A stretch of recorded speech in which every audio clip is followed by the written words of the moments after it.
Kembali lagi bersama kita di Tiga Continents. Pada kesempatan kali ini kita akan membahas tentang pengalaman kita tinggal dan studi di luar negeri. Spesifiknya kita akan membahas tentang pengalaman kita di dalam kehidupan sehari-hari dan perbedaan-perbedaan yang kita lihat di luar negeri dan di tempat negara yang kita tinggal sekarang dan di Indonesia. Jadi sebelum kita pergi ke topik, kita coba gali dulu background dari narasumber-narasumber kita. Dan kalau aku personally udah 8 tahun di Amerika, finish studi S1 dan S2 di sini. Sekarang udah dapat kerja di NVIDIA dan posisinya sebagai software engineer. Nah, kalau Olin, background-nya? 4 tahun S1 di Taiwan, terus kemarin 1 tahun di Prancis, terus sekarang lagi di Spanyol. Tapi jurusannya master psikologi, tapi di Spanyol cuma buat belajar bahasa Spanyol. Masternya ngambil di Inggris. Oke, di mana-mana tuh. Coba, Yan. Oke. Sekarang lagi studi tahun keempat, S1/undergraduate di University of Manitoba, di Winnipeg, Canada. Majoring in accounting, supply chain, and logistics management. Jadi double major, terus udah lumayan, udah kerja, udah punya berbagai macam pengalaman kerja, jadi mungkin bisa banyak diskusi kali ini. Narasumber kita yang satu ini experience sekali nih kayaknya nih. Oke, sekarang pertanyaan pertama, untuk kalian pas kalian nyampe di Olin pas di Taiwan, pas yang di Kanada, kesan pertama kalian pas nyampe di negara itu apa? Mungkin mulai dari Olin. Pertama kali nyampe, aku sih ngerasain beda banget karena semua papan tulisan di jalan yang kita lihat kan Mandarin tuh. Semua Hanzi semua. Jadi kayak, gila berasa kayak nonton film Hong Kong. Film-filmnya Jackie Chan, kayak gitu kan.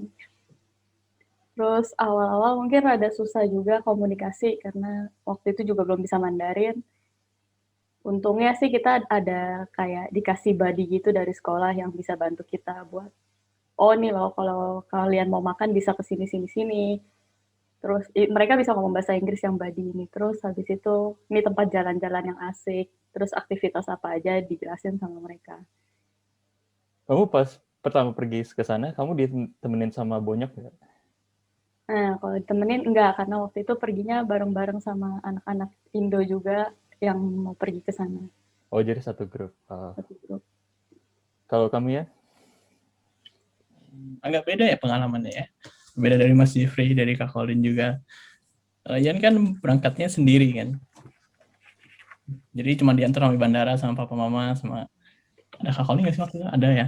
Ada. Terus ya pokoknya sampai bandara doang. Terus pas udah naik pesawat udah sendirian terus sampai transit di Taiwan sendirian juga. Sampai benar kata Kak Colin kayak sampai Taiwan transit turun lihat papan petunjuk di bandara pakai bahasa Mandarin sama atau Kantonis. Jadi ngerasa kayak di film Jackie Chan ya. Oke, haha.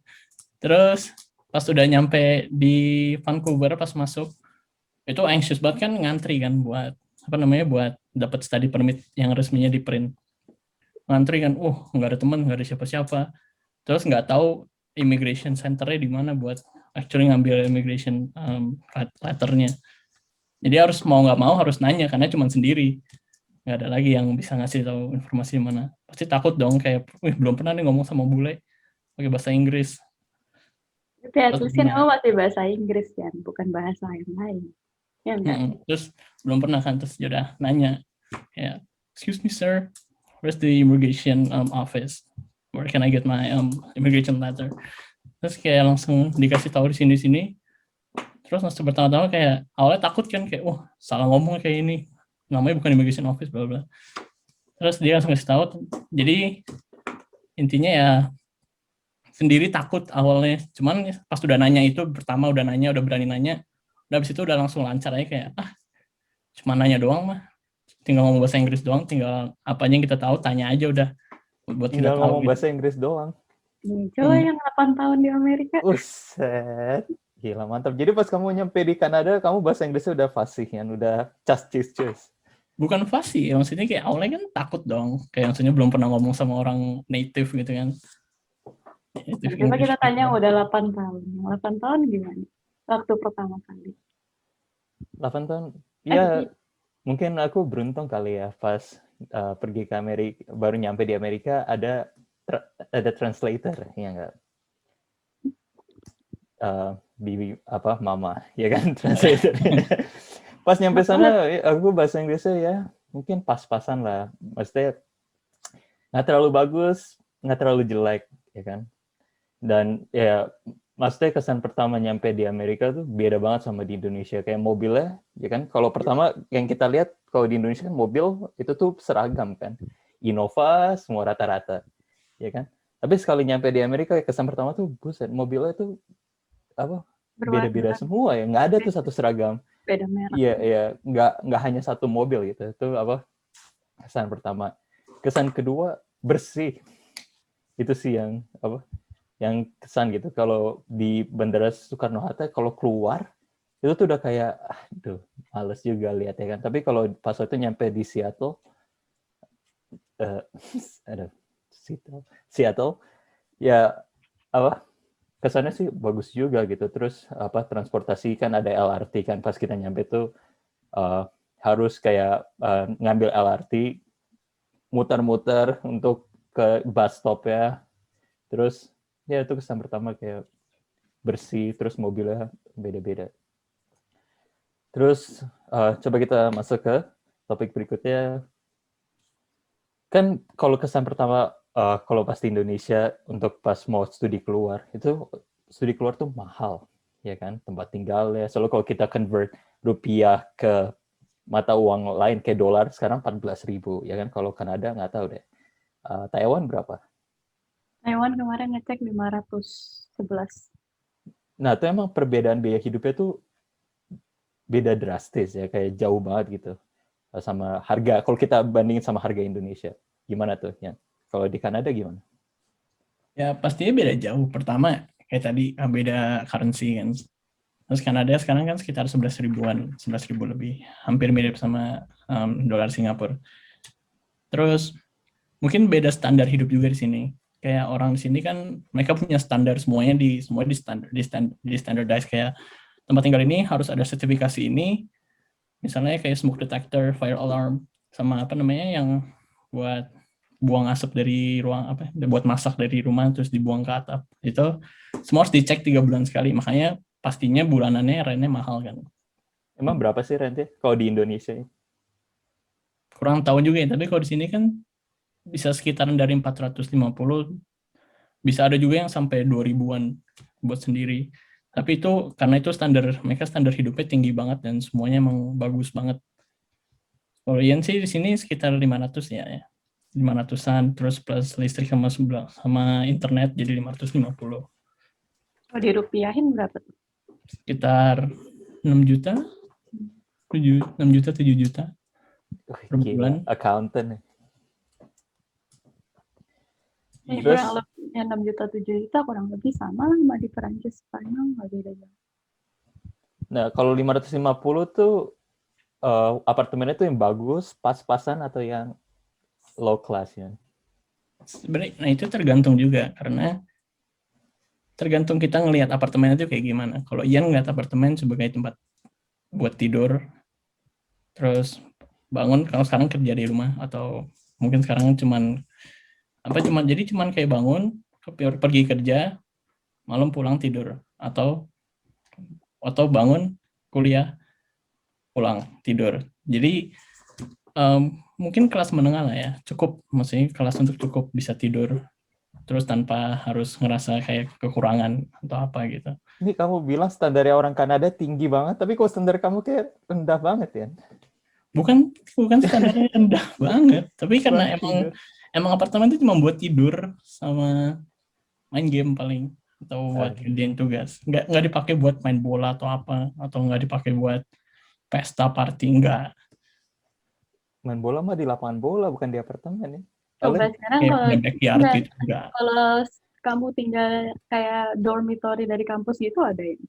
Dormitory ada, cuman Lebih mahal apa lebih murah? mahal. Karena mahal sekitar bisa sampai 700 per bulan kalau di dorm. Dormnya kamu itu dorm sendiri apa yang bareng sama orang? Ada yang bisa berdua sama orang, ada yang bisa sendiri. Kalau yang sendiri bagus tapi mahal juga. Bisa sampai 800, 700 sampai 800. Orang-orang di sini prefer mereka tinggal berdua karena bisa lebih murah. Bagi dua gitu biayanya. Kalau yang di Amerika itu yang kurang lebih sama Kanada. Ya, kalau di Amerika mah sama aja lah sama Ian. Sekitar kalau buat one bedroom itu tuh sekitar 700. Kan tergantung tempatnya juga sih. Kan kalau di Seattle, California, New York itu kan kota metropolitan tuh. Nah, itu pasti mahal. Ya kan bedroom satu kamar itu tuh bisa sampai $2,000. Tapi Itu rata-rata berapa rupiah tuh? Dirupiahkan tuh. nggak tahu nih, accountant berapa tuh $2,000 ya? Nanti ya dihitung ya. Tapi by the way tadi 500 sampai sekitar 1.000 itu dari sudut pandang Winnipeg loh ya, kota kecil di Kanada. Kota kecil yang maksudnya belum penuh dibandingin sama Vancouver sama Toronto gitu kan.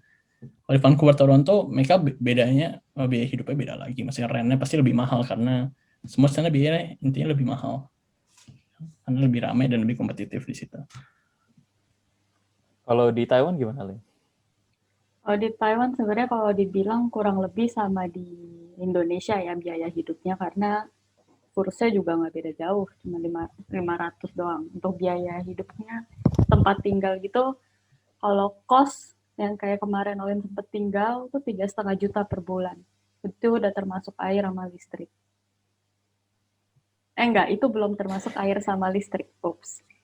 Kalau tambah air sama listrik ya tambah 504 juta lah per bulan. 4 juta.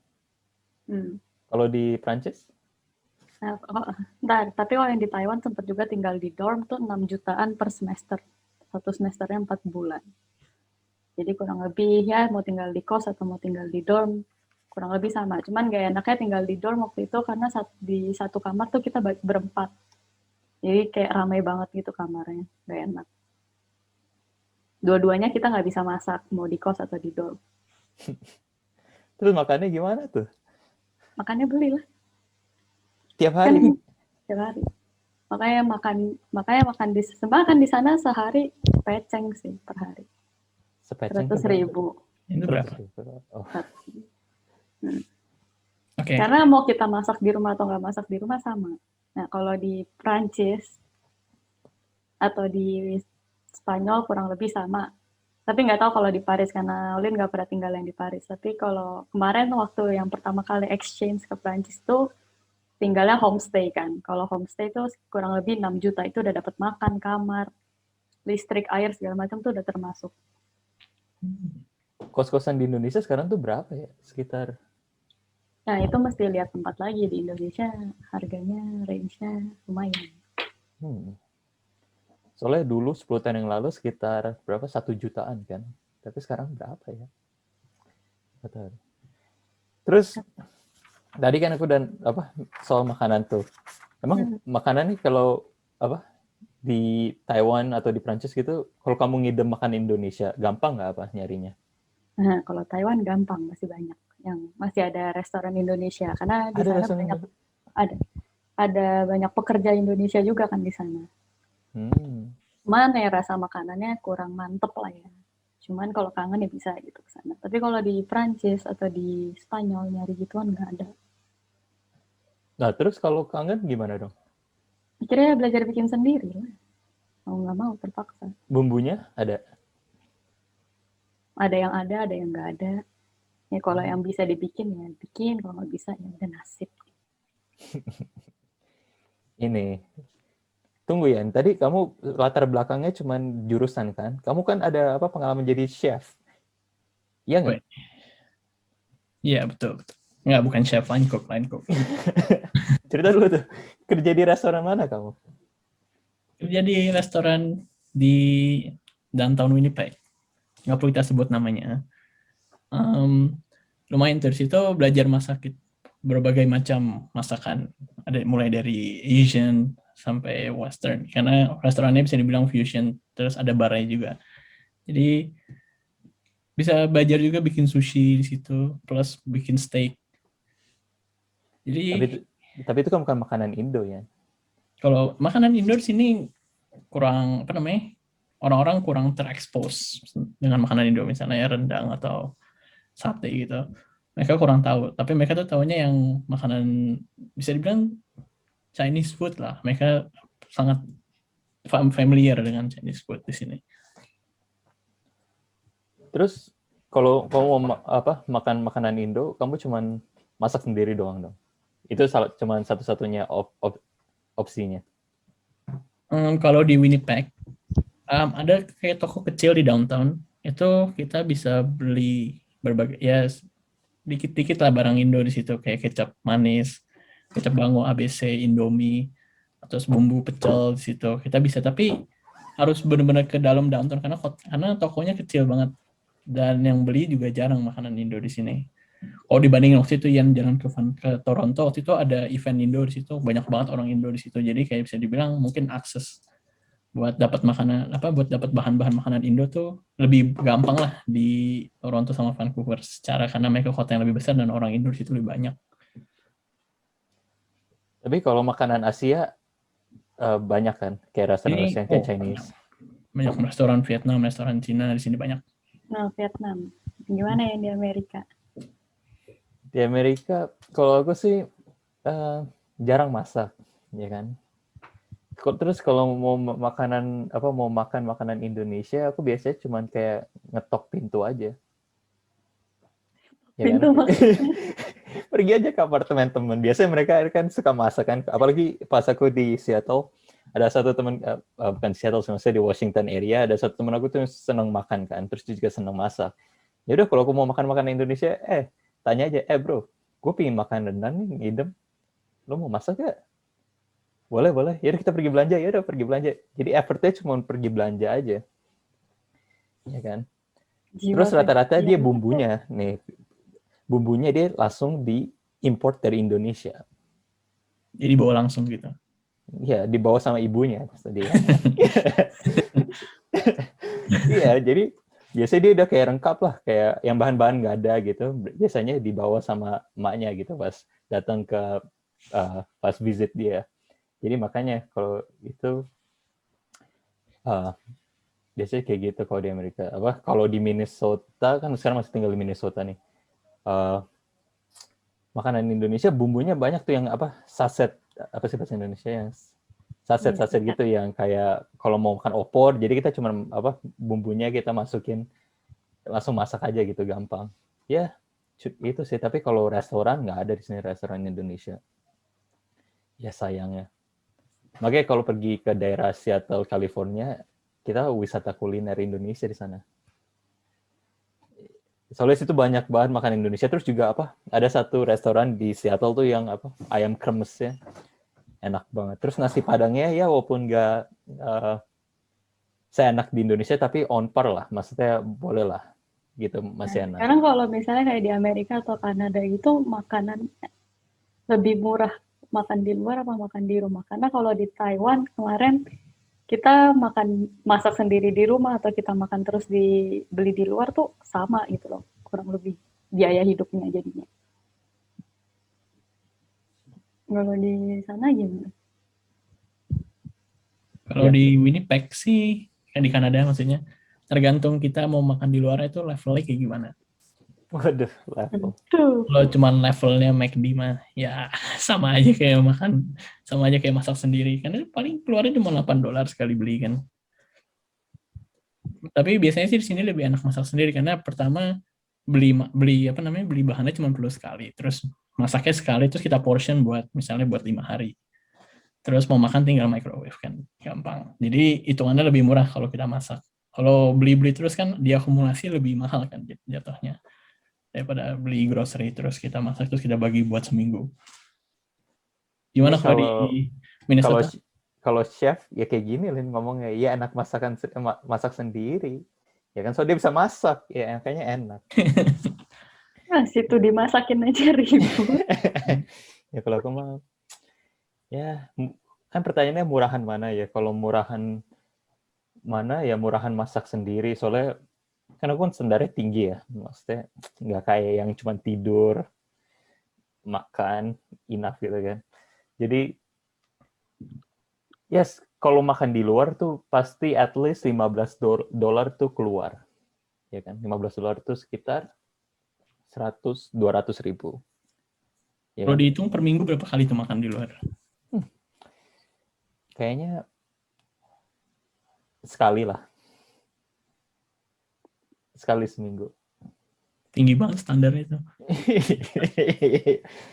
Terus ya kalau buat apa sehari-hari ya biasa ada personal chef. Jadi ya Oh ya, nggak apa-apa lah. terima kasih untuk diingatkan. Terus kalau kamu di sana gimana, Le? Harga Jadi, makanan harga jauh? jauh banget karena kita mau restoran apapun paling murah 20 euro tuh sekitar 340 ribu. 340. Itu yang udah paling murah, kecuali makannya kayak tadi Ian bilang McD, KFC gitu-gitu lagi. Nah, tapi itu aja udah 8 euro, 9 euro sendiri. Intinya mahal juga sih.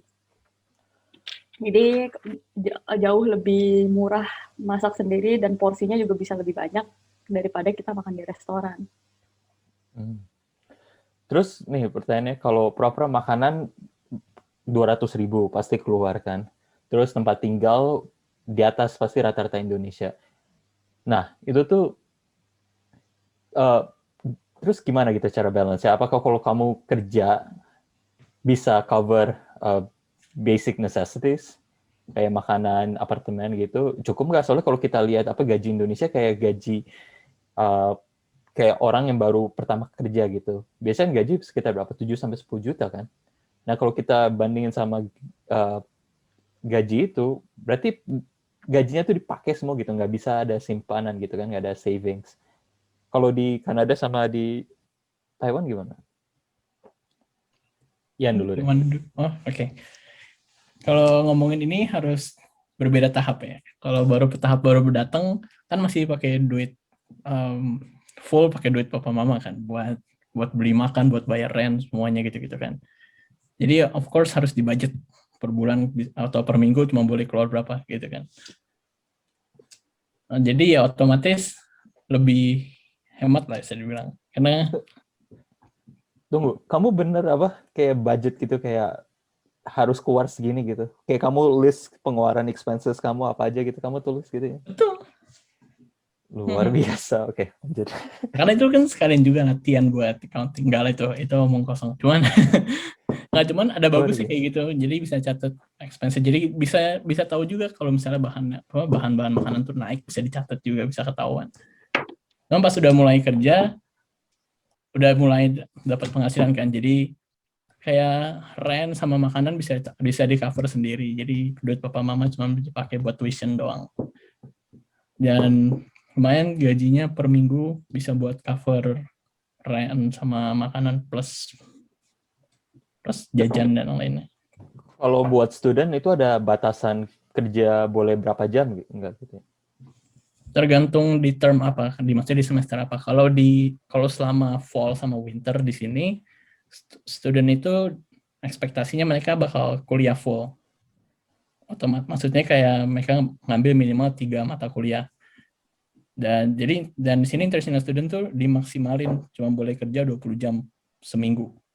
Kalau On mereka campus? On campus? Iya, both on campus sama off campus. Maksimal 20 jam per minggu. Terus kalau misalnya lagi di summer, nah summer itu bebas mau kerja full time atau mau kerja part time. Jadi kalau summer itu bisa kerja sampai 40 jam. Kayak orang-orang biasa aja, orang-orang kerja full time 8 jam sehari gitu. Emang kisaran gajinya sebulan tuh berapa pemasukannya? Kasih Beda. apa rincian? Beda-beda kalau misalnya di Winnipeg kan, again, kotanya kurang rame kan. Jadi otomatis minimum wage-nya nggak sebanding sama Toronto sama Vancouver. Kalau di Winnipeg kira-kira gaji minimumnya sekitar 11,45 sampai 12 per jam kan. Itu kalau buat yang kerja maksudnya level part time. Buat seminggu tuh sampai 20, terus bisa kita hitung aja per minggu berapa. Jadi Terus kalau juga per bulannya berapa dong kisarannya? ya bisa sampai, kita bisa hitung 800 kali 2 aja. Kalau bisa kita kerja full time ya, 800 kali 2. 800 kayak 2.600 Enggak, itu sebulan. sebulan. Karena kita gajinya kan di sini gajinya bi-weekly kan. Jadi terus terus kotornya per 2 minggu itu dapat gajinya sekitar 800. Kalau misalnya kita kerja full time 40 jam dengan gaji minimum ya. Dengan maksudnya level gaji minimum. Jadi kalau kerja part time 1.600, terus pengeluaran per bulan tuh paling kita cap 900 lah ya, max. Jadi masih bisa saving 700. Kalau kita bandingin sama gaji orang Indonesia, habis dipakai buat makanan sama Tapi apartemennya. again, kita itu kan kotornya kan, belum dipotong plus pajak dan lain-lain. Ya, Cuman kita nggak intinya usah ke detailnya. tapi intinya cukup buat rent sama bisa buat saving lah, ditambah akumulasi, jadi lumayan. Terus $700 invest di Bitcoin ya. Ya udah. Wis. Pertanyaan berikutnya, Prancis. Kalau di Taiwan gimana? Berikutnya Perancis, nanyanya Taiwan. Kalau yang di Taiwan, Di dua-duanya gimana? kalau di Taiwan bisa kerja di kampus, bisa kerja di luar. Gaji minimum per jamnya tuh 160 NTD. Di rupiah berapa tuh ya? Nggak ngafalin currency ya, maaf. Enggak, 160 dikali 500 saja. 80.000 per jam. Per jam. Terus sebulan seminggu kerjanya 20 jam juga. Ya udah, kalau dikali-kali bisa buat biaya hidup sebulan lah ya, buat makan, buat jalan-jalan gitu-gitu. Itu bisa. pas-pasan. Pas-pasan. Tapi kita bisa kerja lebih dari satu kerja sih kalau nakal. Kan kamu kan kalau nggak salah dapat beasiswa ya pas di Taiwan. Dapat. Jadi kan beasiswa tuh cuma cover tuitionnya doang, atau kamu dapat stipend juga? Itu cuma tuition doang, jadi ya dapat waktu itu apes aja sih, cuma dapat tuition, padahal yang di angkatan atas tuh dapat full sama tempat tinggal. Oh, jadi kamu dormnya bayar sendiri tuh? Dormnya yang angkatan Olin bayar sendiri, tapi ya nggak masalah sih, karena tinggal di dorm juga nggak enak-enak banget, jadi bisa keluar. Kalau yang di Perancis kerja sebenarnya bisa cover buat tinggal sebulan. Cuman ya itu pas-pasan aja, karena biaya hidupnya juga mahal. Terus kalau di Prancis kayak ada batasan kerjanya, kayak di Kanada tadi 20 jam kan? Sama-sama 20 jam. Oke. Di Amerika juga batasannya 20 jam. Tapi again itu buat international student loh ya. Iya, buat international student. Buat imigran yang student. Kalau misalnya buat orang Canadian di sini, mereka bisa kerja. Iya, suka hati mereka. Tadi kamu udah jelasin alasannya kan ya, yang kenapa kita cuma boleh kerja 20 jam sebagai international student. Iya, karena yang again kayak di ekspektasi international student tuh winter sama fall ya mereka bakal full time kuliah gitu. Soalnya ekspektasinya kita kan student kan, di sana bukan buat cari kerja kan. Jadi kita harus fokus. Terus kalau di Taiwan gitu pas scholarship, kamu ada nggak sih kayak kalau kamu GPA-nya IPK-nya di bawah berapa 2 ya kan, kamu bakal hilang beasiswanya? Ada, tentu saja ada. Terus kalau buat maintain status di Kanada sama di Taiwan, kayak ada batas minimumnya nggak? Kayak kalau kamu 3 semester berturut-turut atau 2 semester berturut-turut nilai kamu rata-ratanya di bawah IPK segini, kamu visanya bisa di cancel. Visanya di cancel enggak, karena yang buat ngurus imigrasinya sebenarnya kan untuk student di Taiwan kita tiap tahun harus ngurus visa student itu.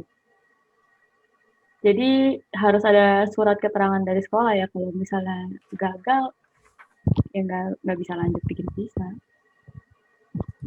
Sebenarnya mulangin kayak lebih ke arah sekolah daripada imigrasi.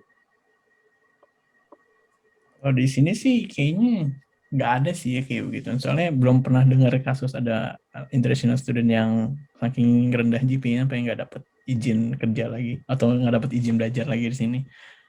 Tapi basically di sini dihitung dari durasi belajar sih. Misalnya kalau misalnya mereka ada 3 kali lebih perpanjang, berarti ada yang salah, ada yang masalah tuh sama studinya. Ya misalnya kan paling maksimal buat S1 kan 4-5 tahun kan. Kalau misalnya tiba-tiba mereka perpanjang lagi buat tahun ke-6 atau tahun ke-7 gitu.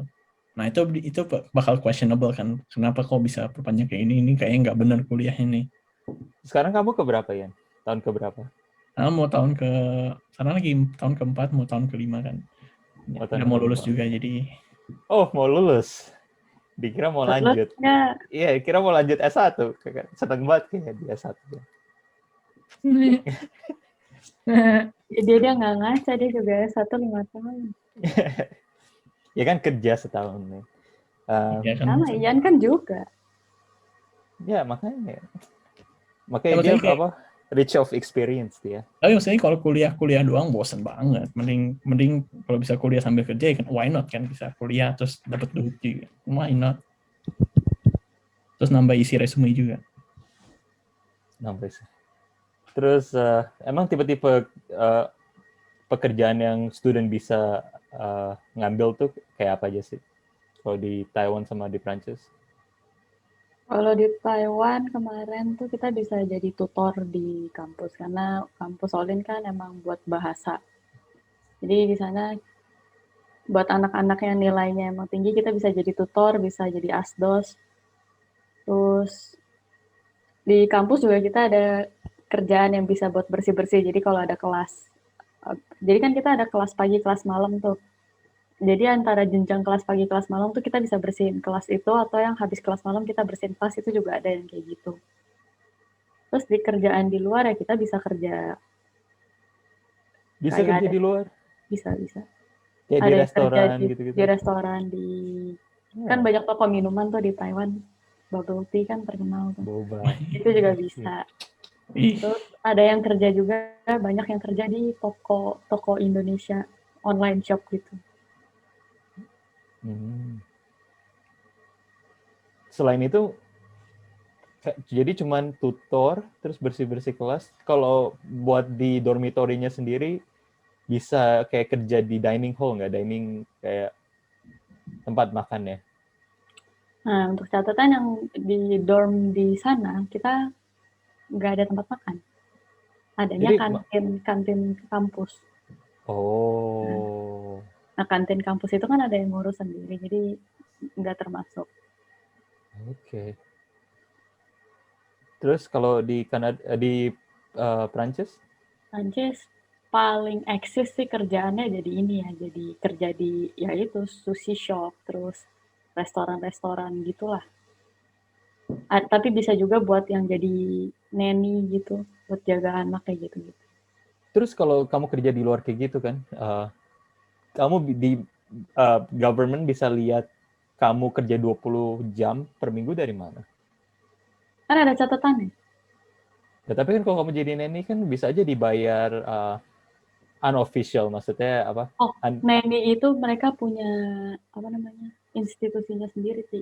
Jadi harus apply ke institusi ini, nanti orang tua yang butuh datang ke mereka baru ngirimin nanny itu. Jadi bukan personal. Jadi kalau di Amerika, kalau nanny mah kalau ada neighbor atau ada anak yang kuliahan gitu nyari job, langsung aja bisa nggak watch anaknya kayak 2 jam gitu, langsung dibayar gitu cash, jadi nggak through institusinya. Nah kalau di Prancis itu mungkin mereka rada paranoid juga sama imigran, karena banyak imigran nggak jelas yang dari begitulah ya. Jadi mereka tuh lebih percaya kalau udah dari institusi, karena institusi kan ada wawancara segala macam, terus dilihat resumenya, dilihat ada experience segala macam gitu-gitu kan. Nah kalau nggak ada ya ditolak. Makanya lebih aman kalau ngelewat institusi daripada Susah nggak sih nyari kerjanya? Dapat kerja? susah. Karena untuk kita yang imigran, international student, kalau kita nggak ada kenalan, susah banget dapat kerjanya. Iya. Kayak di mana-mana kalau harus ada koneksi deh. Kalau nggak ada koneksi, hampir mustahil. Kalau di Kanada, kayak udah gatel tuh yang kamu mau ngomong. Enggak. Iya, bercanda Maksudnya dong itu. pertama kalau mau ngomongin kerja buat student harus ngomongin tipe study permit dulu. Karena pertama kali datang ke Kanada kan cuma dapat study permit. Buat kebanyakan student dapat setahun doang kan. Nah di setahun itu kita lihat study permit itu bisa buat kerja di dalam dan di luar kampus atau cuma boleh di dalam kampus doang.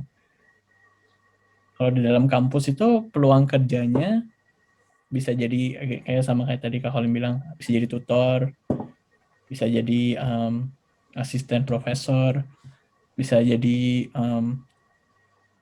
apa bisa jadi di sini ada juga dulu terakhir pertama kali nyari kerja ada juga bisa buat jadi janitor di university.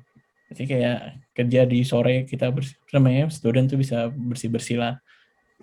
Terus bisa juga di sini di kampus tuh ada namanya University Center, itu kayak pusat university, kayak semua toko-toko tuh ada di situ, toko-toko apa namanya merchandise buat university, toko buku juga di situ. Student bisa kerja di situ juga jadi orang yang jagain tas orang-orang yang masuk ke bookstore.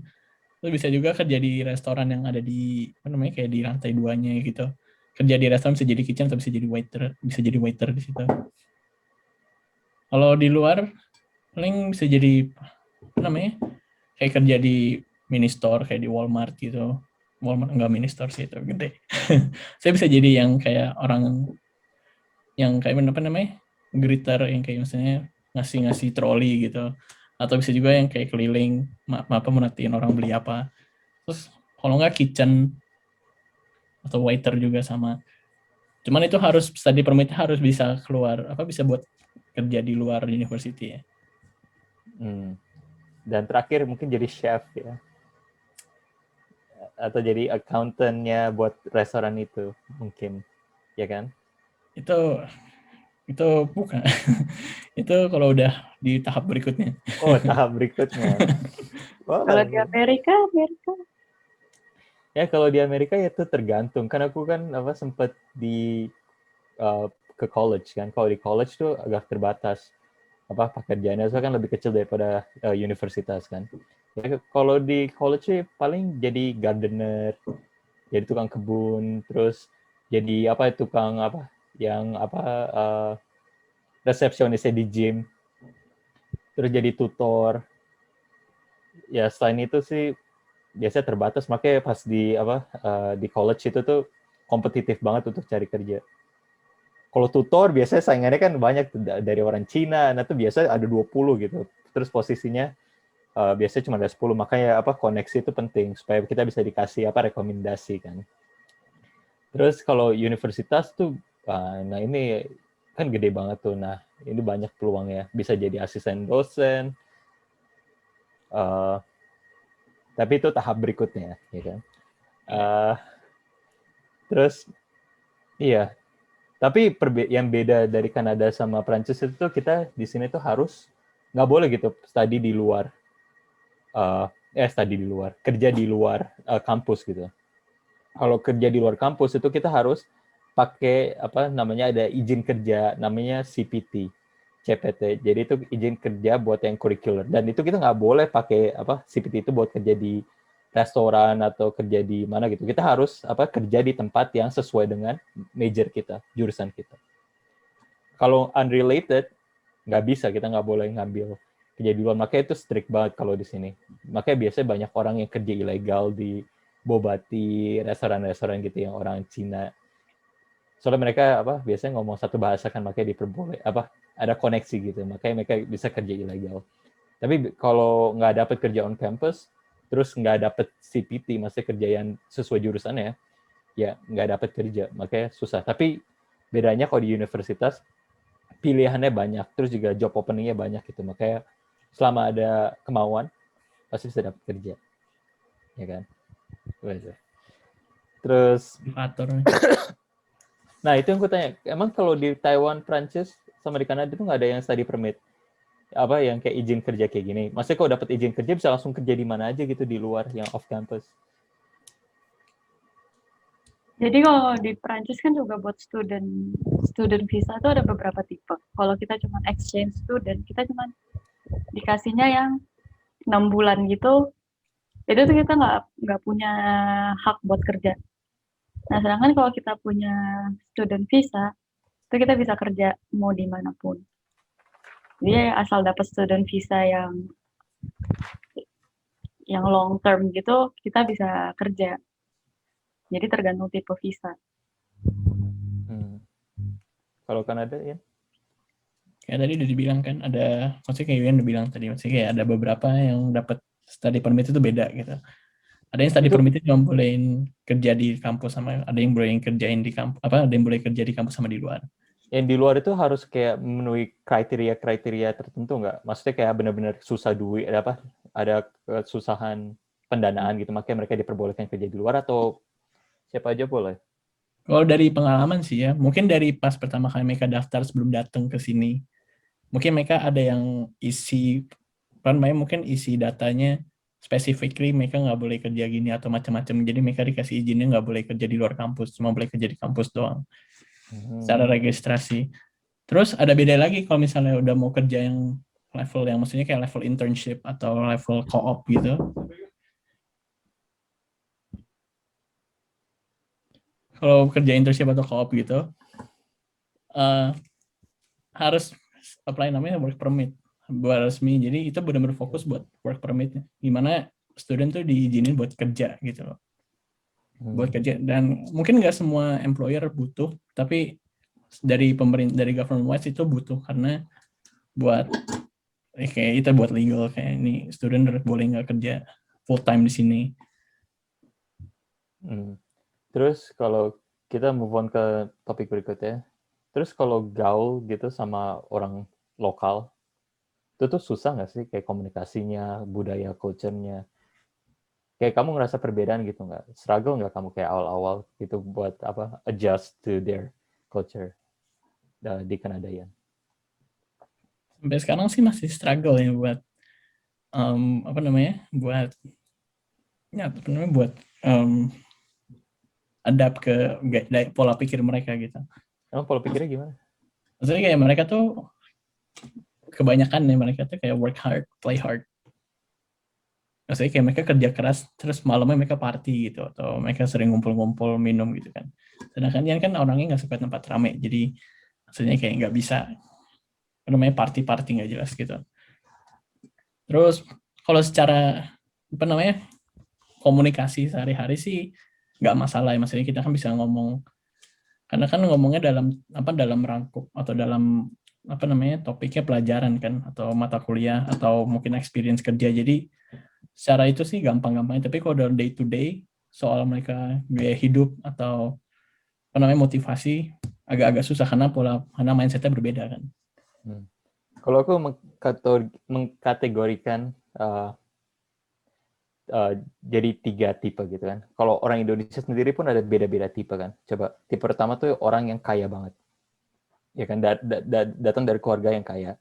Terus kedua tuh orang yang mungkin kaya, mungkin dari keluarga yang pas-pasan untuk pergi ke luar negeri ya. Itu tuh masih keluarga yang berada ya. Tapi dia orang yang aktif di organisasi, ya kan, aktif di komunitas, ya kan. Terus ada juga yang terakhir tuh orang yang pergi ke Kanada tuh buat belajar, yang untuk beasiswa, terus atau enggak dari keluarga pas-pasan gitu, ya kan. Nah, biasanya kalau orang yang kaya banget, mereka tuh masuk ke culture orang lokal tuh gampang gitu. Soalnya mereka gaya hidupnya udah sama, kayak suka party, ya kan. Terus biasanya yang orang suka party itu biasanya mereka tuh sama gitu interestnya. Menurut aku kalau dari sudut pandang yang cowok ya, itu suka biasanya body muscle kan. Mereka harus bodinya harus like well built, ya kan. Harus otot ini, tangannya harus besar, badannya besar. Terus kalau kita nggak berotot, kita bilang, oh you look tiny, kecil, ya kan. Terus yang buat perempuan mungkin gara-gara mereka suka material kan, suka kayak dandan, ya kan, suka beli-beli ini, makanya mereka masuk gitu dengan culture-nya sama gitu. Soalnya mereka dari Indonesia pun grow up-nya, upbringing-nya sama gitu dengan gaya hidupnya. Terus kalau orang yang aktif di organisasi sama di komunitas, mereka tuh gampang juga gaul, so mereka ada common thing gitu yang mereka bahas gitu, makanya mereka gaulnya sama gitu, makanya mereka gampang gitu temennya orang ini di foto, soalnya di komunitas mereka, di organisasi mereka, ya mereka mainnya sama-sama orang itu aja. Gitu. Terus kalau orang yang terakhir yang beasiswa, yang dari negara atau yang dari company, itu tuh biasanya gaul sama orang yang hidupnya pas-pasan, maksudnya pas-pasan. Itu biasanya gaulnya cuma sama orang Indonesia doang. Maksudnya sama orang-orang itu aja, sama orang Indonesia. Dan orang-orang Indonesia, ya orang-orang Indonesia itu aja. Ya kan? Nah, itu deh. Kalau di Taiwan, Prancis, mungkin di Prancis susah sih. Tapi kalau di Taiwan gimana tuh? Kalau di Taiwan gaul sama orang lokalnya gampang karena mereka tuh ramah sih. Orang-orangnya baik. Terus mereka waktu pertama kali datang ke sana mereka tahu struggle bahasa kan karena belum bisa Mandarin tuh tahun pertama. Jadi mereka benar-benar take care banget sampai bisa ngomong Mandarin. Jadi ya belajar ngomong Mandarin juga, latihan Mandarin sekalian sama mereka. Cuman ya emang paling enak akhirnya ngobrol lagi sama orang Indonesia kan karena tahun pertama ya masih berat gitu. Terus waktu itu juga karena di dormitory tinggal sama anak-anak Indonesia, jadi ya lingkup Indonesianya kuat. Cuman bukan yang itu cuman yang di lingkup kampus. Kalau di lingkup yang Taiwan yang di Kaohsiungnya sih nggak gitu aktif ya gitu. Nggak aktif sama sekali malah. Terus tapi enak sih sama orang-orang sama anak-anak lokal Taiwannya tuh karena mereka ya enak aja mau berbagi, mau open sama kita. Bahkan diajakin jalan-jalan segala macam. Kalau di Prancis rada susah. Nah, itu balik lagi ke tadi yang tipikal yang Epi bilang. Ya itu ada tipikal-tipikal kayak gitu. Terus di sini juga kayaknya mungkin ya mereka agak sedikit memandang rendah atau gimana, atau mungkin mereka juga kurang, ya mungkin takut kitanya nggak ngomong bahasa mereka, mungkin ada kayak gitu juga kali ya. Kalau di mana? Kalau di Prancis atau di Taiwan? Di Prancis Okay. Spanyol. Nah, tuh ya, menurut kamu tuh kenapa tuh? Maksudnya kalau orang, soalnya jujur aja pasti kamu juga sama di Kanada lebih gampang ngomong sama orang yang Asia juga yang atau enggak yang imigran. Soalnya mereka tuh datang dengan background yang sama gitu. Mereka ramah, terus mereka pingin curious gitu sama kita. Terus kita juga curious sama culture mereka juga kan. Makanya kita gampang ngomong, hangout bareng gitu, enak gitu. Tapi kalau sama orang lokal, itu agak susah gitu. Ya kan? Menurut kamu kenapa tuh Yan? Ada Nggak tahu kalau sudut pandang gini, kalau di sini orang lokal tuh malah justru menurutnya ramah di sini. Mereka justru malah toleran banget sama international student kalau misalnya, karena mereka pasti tahu lah international student, mereka tuh udah punya ekspektasi kalau mereka tuh pasti ya bahasa Inggris mereka tuh nggak selancar gue gitu. Ya mereka otomatis mereka bakal merendahkan standar omongan mereka.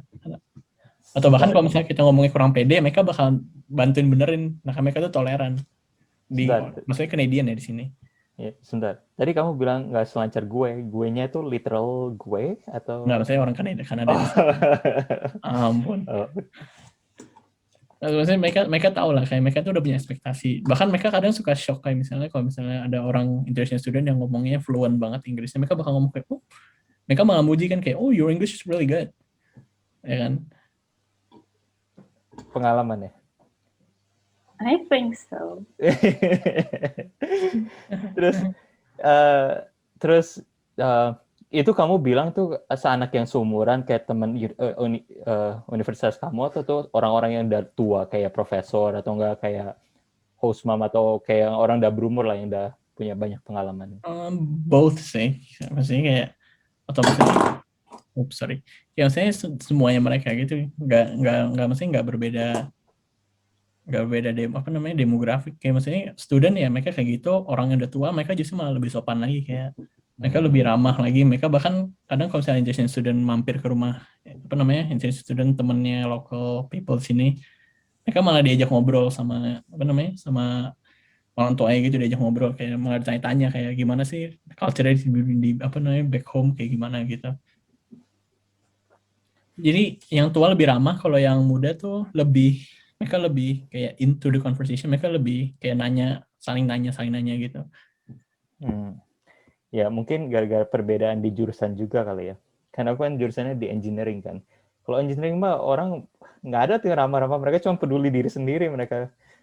Jujur Benar. aja kalau itu dari sudut pandang engineering itu mereka lebih, well, what matters is skill, right? Coding skill. Kalau lu nggak bisa, lu cuma jadi beban gitu. Ya kan, terus mereka nggak terlalu curious.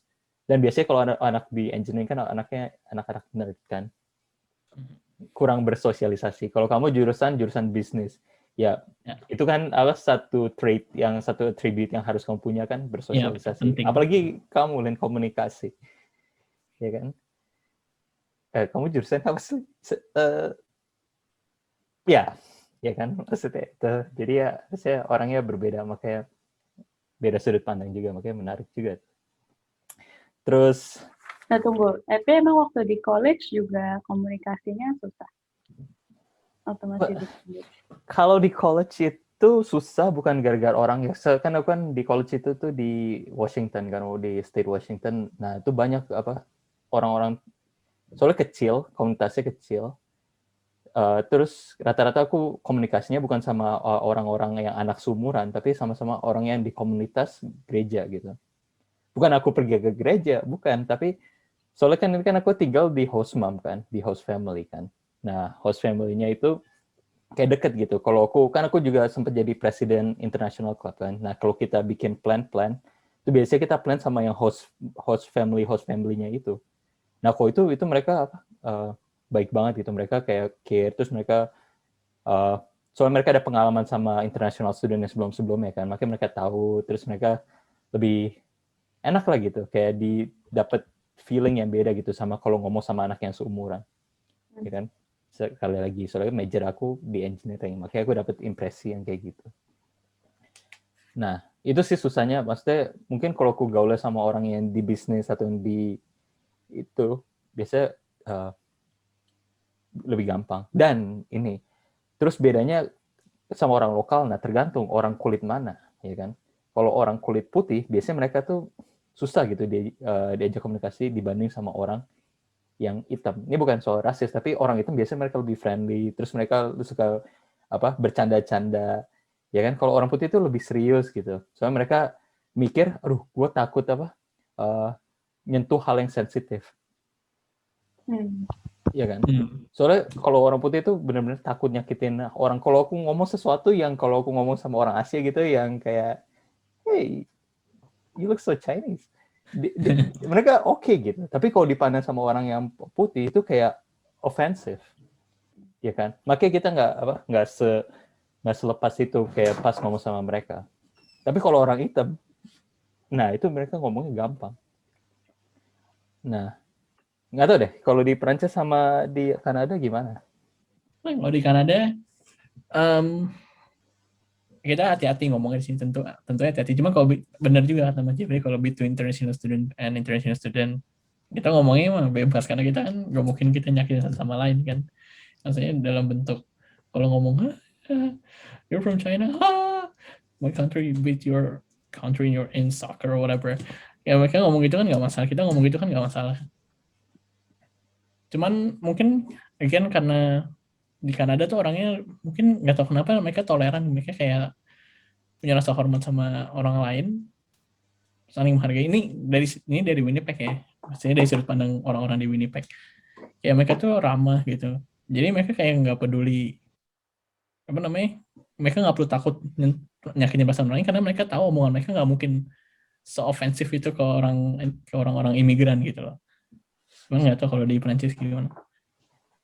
Kalau di Taiwan sih awal-awal kita paling ngomong kayak gitu sesama Indonesia doang. Tapi kalau misalnya kita udah kenal nih orang Taiwannya terus deket gitu, ya kita mau ngomong ngaco juga mereka oke. Cuma ya sekali lagi lihat relationship kita tuh nyampe mana gitu sama mereka.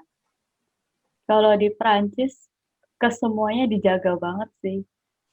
Kayak dari Olin ke ngomong ke orang Prancis ngejaga banget, orang Prancis ke Olin juga ngejaga banget. Jadi kayak masing-masing kayak ada tembok lah ya, jadi bilang. Bahkan kayak ngomong sama orang Chinese di sini pun yang ada di Spanyol atau di Prancis juga, kita benar-benar jaga sopan santun. Itu kenapa? Apa ya, karena ya satu karena Olin sendiri juga bukan orang Cina gitu kan ya, jadi cuma bisa ngomong Mandarin sama mereka ya, jadi ya tetap jaga sopan santun gitu kan. Terus mereka juga lebih tua. Terus kalau sama orang sini ya karena perbedaan budaya aja, takut maksudnya kayak kita belajar bahasa, kadang-kadang tuh ada kata-kata yang menurut kita kalau ditranslate secara literal tuh fine-fine aja, tapi untuk mereka tuh kadang-kadang ofensif atau apa kayak gitu. Jadi hati-hati banget sih. Mungkin ini diskusi yang menarik buat Amerika. Coba dijelaskan lebih dalam. Ini bukan masalah dijelaskan lebih dalam, tapi kita terbatas di waktunya ya. Oke. Jadi kita harus pindah ke topik berikutnya. Oke. Ini contoh orang lari dari Yes. ini nih. Ini apa? Sekarang kalau komunitas Indonesia di Kanada gimana ya? Ya again depends on the lokasi kotanya. Kalau di Winnipeg kecil, orangnya bisa dibilang nggak lebih dari 80 orang kayak di sini, orang Indo. Ada permias nggak? Ada, cuman kurang aktif karena again lingkungannya kecil dan studennya sekarang aktif Indonesian student sini tuh kayaknya cuma 30 orang aktif studennya. Terus kalau acara-acara besar kayak di Indonesia kayak puasa, terus Lebaran, Natal, itu gimana? Ada acara nggak di? Oh, Natal nggak ada. Kalau di sini Natal nggak terlalu dirayain. Maksudnya biasa paling orang-orang Indo yang tinggalnya deketan aja. Kayak misalnya Ian sama temennya yang di apartemen sebelah, kita paling cuma ngumpul makan atau minum gitu kan. Tapi kalau Lebaran lebih ramai karena di sini orang yang udah tua yang udah settle sini rata-rata mereka ngerayain Lebaran kan. Terus kayak kebetulan host Ian yang pertama kayak nyampe Kanada di sini kan orang Indo juga, dia ngerayain Lebaran kan. Dia kadang suka ngundang Ian datang ke rumah dia buat makan Lebaran, makan ketupat, opor dia masak gitu kan. Terus pas nyampe ramai juga, ternyata ada banyak juga, ada sekitar 30 orang lebih yang masuk ke dalam rumah yang buat ngerayain Lebaran gitu. Sebelum COVID. Cuman kalau dibandingin sama Toronto sama Vancouver, mereka di situ banyak banget orang Indo di situ. Kalau di Taiwan sama Prancis? Kalau di Taiwan orang Indonesia banyak banget sih. Cuman kok dibilang ada apa namanya, perkumpulannya namanya PPI. Nggak tahu tuh di Amerika sama nggak PPI. Nah, di Prancis sama di Taiwan namanya dua-duanya PPI. Nah, PPI Taiwan tuh gede karena banyak orang Indonesia di Taiwan kan, dari Taipei sampai pokoknya dari utara sampai selatan ada lah orang Indonesianya. Cuman kalau dibilang aktif apa enggak, mereka sih ada kegiatan-kegiatan terus tuh yang di Taiwan. Cuman ya tergantung lagi kitanya ikut berkecimpung apa enggak. Kamu ikut aktif nggak? Enggak. Karena di kampus sendiri kan ada tuh perkumpulan Indonesia dan kita juga ngurusin banyak kegiatan gitu loh. Kita dipanggil untuk tampil nari sana sini, suruh tampil angklung lah apa segala macam. Terus kita juga di tiap akhir semester 2 yang pokoknya semester genap itu kita ada penampilan, kita ada drama kayak gitu. Jadi sibuk lah. Nah, kalau yang di Prancis, kita ada PPI juga. Tiap kota tuh ada PPI-nya masing-masing, terus ada PPI pusat. Nah, itu mereka kalau ngerayain acara sebenarnya nggak ada yang formal acara ya. Paling cuma ngebantuin anak-anak yang baru datang doang. Terus kalau 17-an ada acara nggak? Kayak tarik tambang gitu-gitu, yang lomba-lomba? Nggak ada. Ya, kalau di sini sih bukan dari permias ya, biasa yang yang nyelenggarain ya hal-hal itu biasa dari komunitas lokalnya yang kayak orang tua yang udah tinggal di sini, udah kerja, udah berkeluarga. Nah, mereka biasanya kayak gitu yang nyelenggarain 17 Agustus. Terus apa sih? Lebaran. Nah, Lebaran tuh biasanya silaturahminya tuh bareng-bareng sama orang ini tuh. Mereka ada kayak sholat bareng gitu, ada kayak kumpul-kumpul di rumah. Nah, itu aslinya aku sih di sana walaupun bukan muslim tapi makanannya enak-enak di sana. Pas Setuju. yang silaturahmi itu. Setuju. Silaturahmi. Nih, terus kalau nah kan kita udah bicara nih semua dari makanan Indonesia gitu kan, terus tempat tinggal, budaya beda. Nah, pernah homesick nggak kamu? Homesick enggak. Cuman kangen makanan sih, karena susah kan nyari makanan Indonesia di sini. Cuman makanan doang. Jujur sih makanan doang ya, atau paling kumpul-kumpul sama teman atau ya melakukan aktivitas yang kayak biasa liburan gitu kan, kita jalan-jalan. Sekarang Makanan kan paling kamu kangenin apa? toprak. Ketoprak. Nasi Padang gitu nggak? Sate ayam? Tapi sekarang udah nggak gitu kangen karena ketoprak akhirnya bisa bikin sendiri, sate ayam bisa bikin sendiri. Nasi Padang not a big fan sih. Ini enak ya kalau bisa masak ya kayak gini. Ada. Terus kalau kamu? Tadi pertanyaannya homesick kan ya? Homesick, jujur, bukan buat durhaka atau apa, nggak pernah. Sampai kalau di PHP-in gitu nggak homesick ya? Di PHP-in maksudnya? Nggak, maksudnya kalau nih ceritanya kamu di PHP-in gitu sama cewek, tuh kamu nge-PHP-in cewek. Nah, kamu Itu nggak beda diskusi. itu galau ya. Maksudnya homesick nggak pernah, kangen makanan nggak pernah. Maksudnya benar-benar kangen banget yang sampai pengen pulang Indo cuma pengen makan makanan itu nggak pernah. Cuma maksudnya kayak dalam omongan sehari-hari kayak aduh kangen ini juga ya lama-lama ya gitu kan, itu pasti pernah lah. Cuman kalau benar-benar kangen yang benar-benar bikin pengen pulang ke Indo, pengen beli ini, pengen makan ini, nggak pernah, belum pernah mungkin. Terus apa tadi mau tambahin lagi? Homesick aja. Homesick sih nggak pernah. Tunggu. Nih, kayak kita langsung tahu, Lin, kalau dia homesick atau enggak tuh dari kapan terakhir pulang? Ngaca. Terakhir pulang pas pas diantar ke bandara buat berangkat ke Kanada sih. Belum pulang. Buset. Suka banget ya sama Kanada ya kamu ya? Karena bukan kan tadi menjadi bilang kangen makanan. Enggak, karena Ian tuh tipenya eksploratif kan, suka coba-coba makanan baru, jadi nggak harus makanan Indonesia terus yang bikin kangen, nggak kayak gitu. Cuman kalau tanya makanan Indonesia apa yang kangen, ada. Kalau kali ketoprak, Ian kangen makanan yang super Indonesia banget. Datangnya dari toko di Arta Gading gitu, namanya Oka Bento. Yang kangen banget itu. Betul, Oka Bento nggak ada di mana-mana. Mancing Mania, kamu nggak kangen sama Mancing Mania? Kangen mancingnya, show-nya enggak. Ya, coba tuh yang 8 tahun pulang cuma sekali. Ya, kalau homesick sih enggak. Soalnya kan tujuan, kalau menurut aku ya, mungkin kita sama gitu. Tujuan kita kan kesini kan benar-benar mau coba perspektif baru gitu kan, budaya baru. Soalnya mungkin kita ada berpikiran buruk gitu tentang Indonesia, ya kan? Maksudnya dengan edukasinya, terus kita bilang, oh budayanya kok kayak gini, kita coba budaya yang baru, ya kan? Dan gara-gara itu mungkin kita aktif gitu kan, di organisasi, di komunitas, makanya kita nggak terlalu feeling of homesick gitu. Makanan iyalah, apalagi kalau abis makanan ayam kremes, terus ada sambalnya colek, aduh, tuh. Iya, tapi selain itu nggak ada sih. Soalnya aku coba aktif, terus kalau kayak gitu reach out to people, ya kan, hangout sama teman. Soalnya itu bantu gitu, ya kan. Kayaknya papa mama kalau denger ini nangis tuh. Kenapa? kangennya cuma kangen makanan.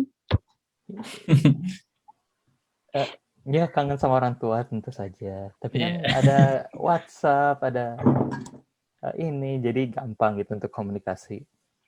Ya kan? Ya, terus kalau menurut aku sendiri orang yang homesick itu biasanya orang yang susah gitu, kayak kurang bersosialisasi. Biasanya mereka dipaksa orang tuanya untuk pergi ke luar negeri gitu, bukan dari kemauan mereka sendiri, ya kan? Makanya mereka homesick gitu. Itu sih dari. Terus kalau dari pengalaman nih, cara mengatasi homesick gimana? Kalau dari pengalaman itu Mas Jifri udah ngomong sendiri, udah dilengkap sudah diberikan penjelasan yang lengkap tentang kita harus aktif berorganisasi, misalnya kayak reach out to people tuh buat ngomong. Terus kalau misalnya kita kangen Indo atau apa gitu kan, kita bisa ngomong sama orang Indo yang baru balik gitu kan, yang baru balik dari Kanada ke Indo, terus balik lagi ke Kanada, itu tinggal tanya gimana Indo gitu kan, ada update apa gitu. Emang yang baru balik dari Indo biasanya ada bau-bau Indonya gitu, makanya kamu nggak homesick gitu? Nggak usah kan, mereka tahu kan sekarang di Indo tuh yang lagi hits tuh apa gitu, lagi gaul tuh apa. Nggak tahu, bahkan nggak even tahu gaul tuh masih bahasa yang masih bahasa Populer. yang populer di Jakarta nggak tahu. Terus again kayak Ian kan sini actually juga lumayan banyak aktivitas kan, kayak misalnya main basket lah, terus kerja volunteer gitu, jadi kan nggak punya waktu buat kepikiran buat balik Indo atau kangen Indo atau whatever. Atau kalau di Prancis bagaimana? Di Taiwan sama Prancis? Tapi kalau di Taiwan kemarin sempat kangen karena di Taiwan nggak gitu nggak gitu nyaman sih waktu di Taiwan, karena ya tiap semester bermasalah mulu gitu kan, walaupun sebenarnya salahnya salah kampus, jadinya kayak kesel aja, jadi pengen pulang. Cuman selama di Prancis atau di Spanyol ini nggak kepikiran sih, karena ya udah nyaman aja, udah biasa juga di luar. Udah biasa aja di luar. Oke. Nah, coba yang udah 8 tahun coba. Terus nggak Colin pas kan Colin tadi bilang ngerasa gara-gara salah kampus jadi pengen pulang kan. Terus cara Colin adaptasi mentoleransi kesalahan kampus itu supaya Colin nggak pernah menghilangkan rasa pengen pulang itu gimana? Ya kalau benar-benar kepepet ya akhirnya ya cari restoran di Indonesia, makan di sana. Terus ya kalau nggak ya hangoutnya sama anak-anak Indonesia, ngata-ngatain kampus bareng. Oke, jangan dicontoh. Oke. Ya, jadi ya begitulah pengalaman-pengalaman kita di luar negeri.